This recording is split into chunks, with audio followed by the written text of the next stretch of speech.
आइए बढ़ते हैं इस टॉपिक की तरफ जिसका नाम है मुरक्कब नाकिस और मुरक्कब ताम में फ़र्क। यानी हमने बताना है कि वो कौन सी जो है इम्तियाजी बातें हैं, तफरीक वाली बातें हैं, जिससे हम ये फ़ैसला करते हैं कि ये जो है मुरक्कब नाकिस है और ये मुरक्कब ताम है। तो सबसे पहले सवाल पैदा होता है कि मुरक्कब क्या होता है। तो आइए बढ़ते हैं इस चीज़ की तरफ। तो आप इस सिलसिले में ये देख सकते हैं कि दो या दो से ज़ायद लफ्ज़ों के मजमूए को मुरक्कब या कलाम कहते हैं। मुरक्कब या कलाम की दो बड़ी किस्में हैं। अव्वल मुरक्कब नाकिस और दूसरी किस्म है मुरक्कब ताम। आइए अब हम मुरक्कब नाकिस की तारीफ की तरफ बढ़ते हैं। तो मुरक्कब नाकिस की आप हेडिंग देंगे, नीचे आप लिखेंगे कि दो या दो से ज़्यादा लफ्ज़ों का ऐसा मजमूआ जो पूरा मफहूम अदा ना करे और सुनने वाले पर उसका मतलब वाज़े ना हो। नाम से जाहिर हो रहा है मुरक्कब नाकिस। तो नाकिस का मतलब होता है कि जो जिसकी में तकमील ना हो, जिसमें कुछ नक्स पाया जाए। तो नक्स जो है वो यही होगा कि बात जो है पूरी समझ नहीं आएगी सुनने वाले के।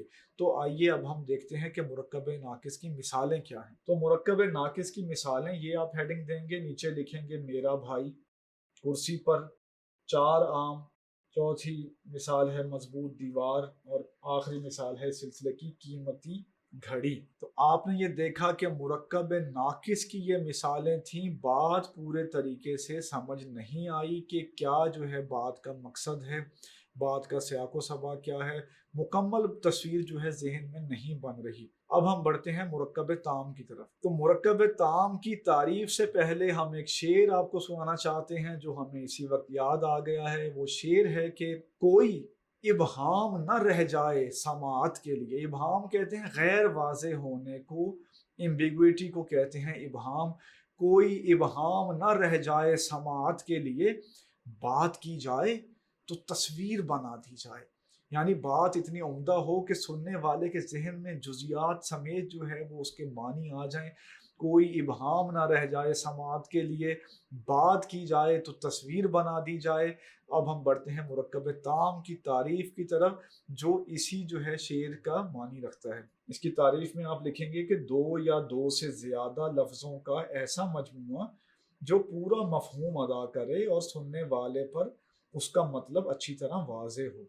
मुरक्कब ताम को जुमला भी कहते हैं। आप नवे सबक के आखिर में जुमला इस्मिया और जुमला फेलिया के बारे में पढ़ आए हैं। अभी पिछले सबक में आपने पढ़ा था जुमला इस्मिया क्या होता है, जुमला फेलिया क्या होता है, और ये दोनों जो है अकसाम हैं जुमला खबरिया की।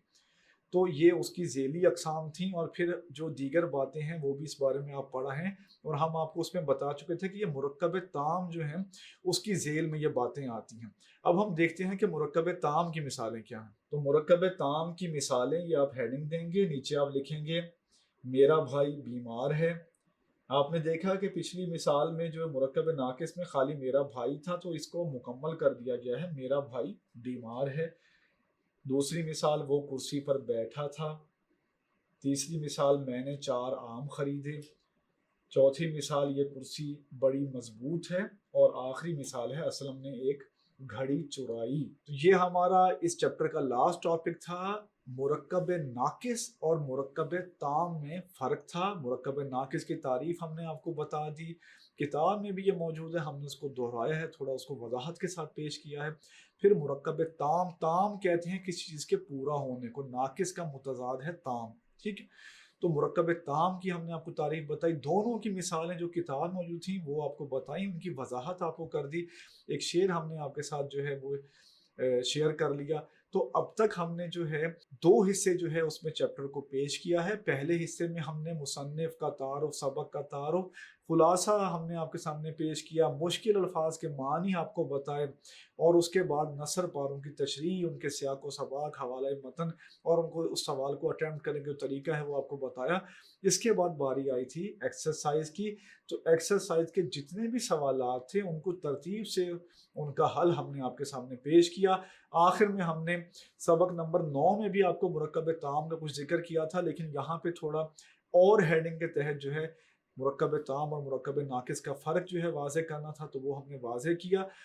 उम्मीद है इन सारी बातों से आपको इस सबक को समझने में اور پیپر میں اگر اس میں سے سوال آئے تو وہ سوال اٹیمپٹ کرنے میں مدد ملے گی۔ میرا نام فرحان علی ہے اور میں tutoria.pk پر اردو کا آن اسکرین انسٹرکٹر ہوں۔